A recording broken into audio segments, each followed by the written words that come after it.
السلام عليكم.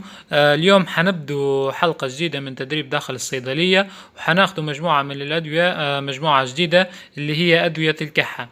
طبعا كيف ما عارفين إن الكحة تنقسم إلى نوعين، يعني عندنا كحة جافة وعندنا كحة مليانة. برودكتيف كف يعني كحة مليانة، والدراي كف اللي هي الكحة الجافة. طبعا ضروري لأن في بعض الأدوية تعطى او تي سي داخل الصيدلية، فضروري تسأل البيشنت متاعك هل الكحة هذه مليانة أم الكحة هذه فارغة، وعلى ذلك حتعطي الدواء المناسب. طبعا قسمناهم كما تشبحوا إلى عائلات أو مجموعات باش يسهل الحفظ متاعهم. وحنبدو بأول مجموعة اللي هي مجموعة الميوكوليتكس المذيبة للبلغم. عندنا فيهم 3 أو 4 أدوية. أول دواء حيصادفك ويقابلك داخل الصيدلية اللي هو البايسولفون، هذا مشهور جدا. طبعا التركيبة متاعه عبارة عن بروموهوكسين، هذا هو البايسولفون. طبعا هنا الشركة الأصلية، الشركة المصنعة هي شركة ألمانية.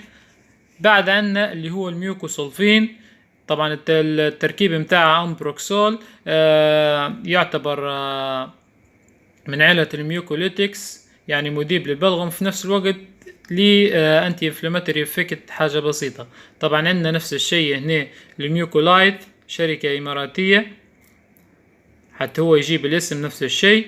وعندنا الدريل يعتبر اكسبكترانس، يعني طارد للبلغم، مش مذيب للبلغم، يعتبر طارد للبلغم. طبعا في منهم نفس الشيء، مثلا البايسلفون هنا في منه دروب تنعطى للأطفال.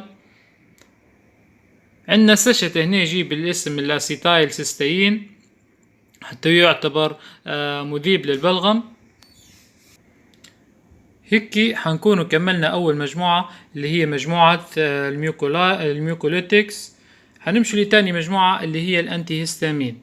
الأنتي هيستامين كيف ما واضح هنا في الصورة، هذه مجموعة الأنتي هيستامين.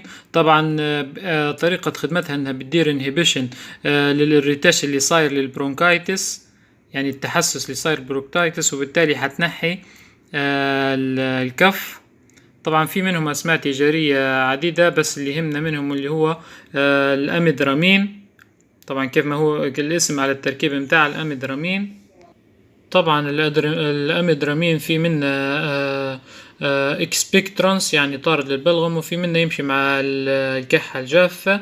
طبعا ميزة الدواء هذا انه هو بيجي شوجر فري، يعني يمشي مع جماعة السكر. عندنا نفس الشيء السيدوفان، يعتبر انتي هيستامينيك، حتى هو ينعطى في حالات الكحة وينعطى في حالات الاحتقان، في نفس الوقت ينعطى حتى في حالات الزكام لأنه هو دي كونجستنت. سيدوفان، أميدرامين، أميدرامين عادي، أميدرامين اكسبكترانس، في منها أميدرامين للأطفال طبعا، بيدياتريكس. هذه هي مجموعة الأنتي هيستامين.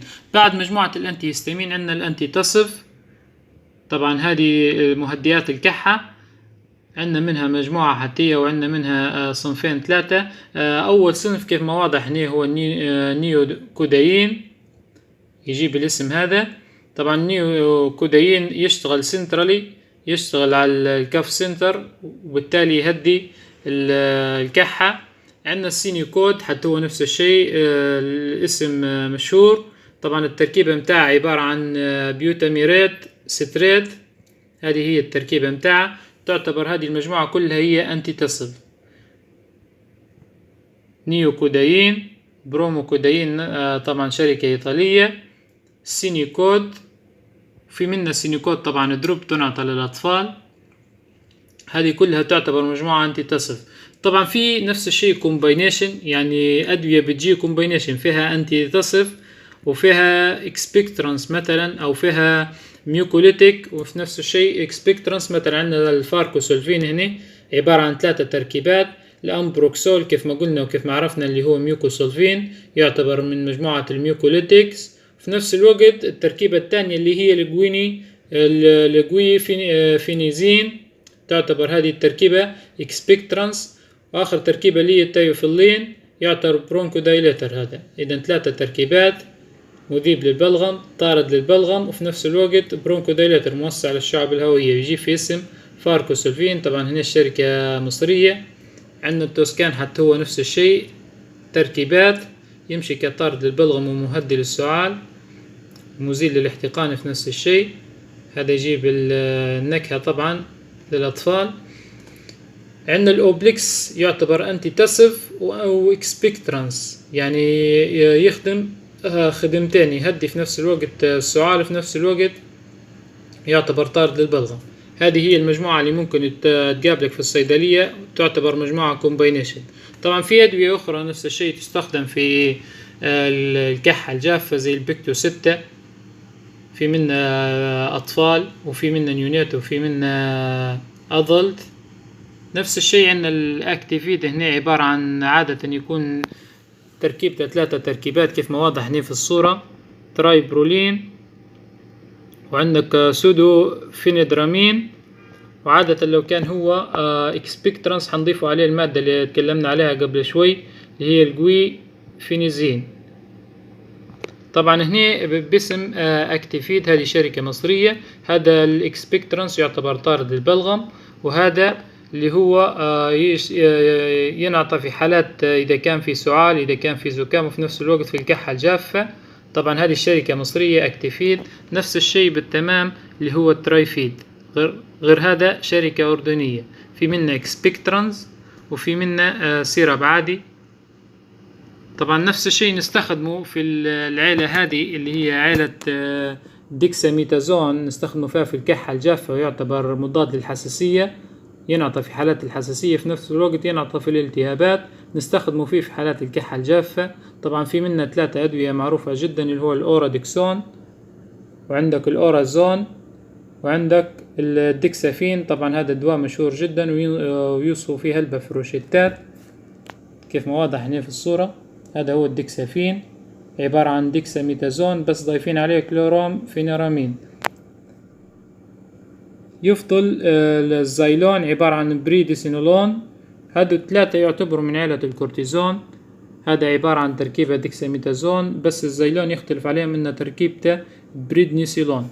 هذه هي المجموعة كلها تستخدم في الدراي كف. طبعا هنا عندنا المجموعة متاع الكومبينيشن، عندنا الانتي تصف، في نفس الوقت عندنا الانتي هيستامين، واول مجموعة بدينا بها اللي هي ميوكوليتيك. تفضل عندنا مجموعة واحدة بس اللي هي انتي تصف اوف بلانت اوريجين. طبعا الادوية هذه تعتبر ادوية كيف ما نقولوا تركيبتها طبيعية، يعني تركيبتها هيربل اللي هي اعشاب. عندنا منها مجموعة مشهورة جدا مثلا زي الهيديليكس. طبعا الأدوية هذه تنعطى عادة في الأطفال الحديثي الولادة، مثلا في الناس اللي عند دايابيتك، يعني الناس اللي عندهم سكر، في الناس اللي عندهم مشاكل في الكبد وفي الكلى.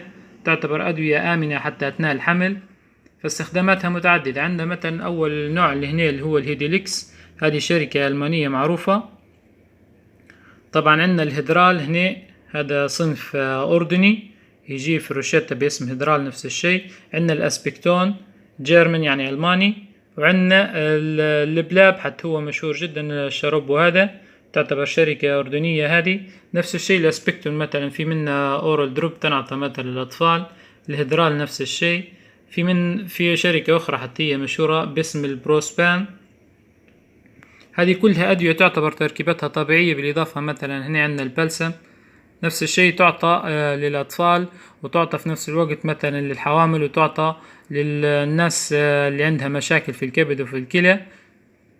هيك نكونوا كملنا كل الأدوية الموجودة وأشهر الأدوية الموجودة داخل الصيدلية واللي تخص الكحة. حنمر عليهم سريع. عندنا مثلا هنا الميوكوليتكس عبارة عن بايسولفون وميوكوسولفون وميوكولايت، وعندنا دريل يعتبر اكسبكترانس، الأميدرامين في منا اكسبكترانس وفي منا عادي، كل هذا انتي هيستامين. السيدوفان نفس الشيء. عندنا الانتي تصف، عندنا منهم صنفين اللي هما النيو كودايين، مرات يجي باسم برومو كودايين، السينيكود. عندنا كومبينيشن زي الفاركوسولفين والتوسكان والاوبليكس. عندنا البيكتو 6 نفس الشيء، عبارة عن تركيب داخل فيها كودايين. عندنا الاكتيفيد تكلمنا عليه، هو نفس الترايفيد بس اختلاف شركات. نفس الشيء عندنا المجموعة هذه اللي تحتوي على كورتيزول، منها الأوراديكسون الأورازون والديكسافين. والزايلون. إن شاء الله نكونوا غطينا كل الأدوية الموجودة داخل الصيدلية. طبعا الأدوية الخاصة بالكحة استنونا في حلقة جديدة ومجموعة جديدة من الأدوية. بالتوفيق للجميع، والسلام عليكم ورحمة الله وبركاته.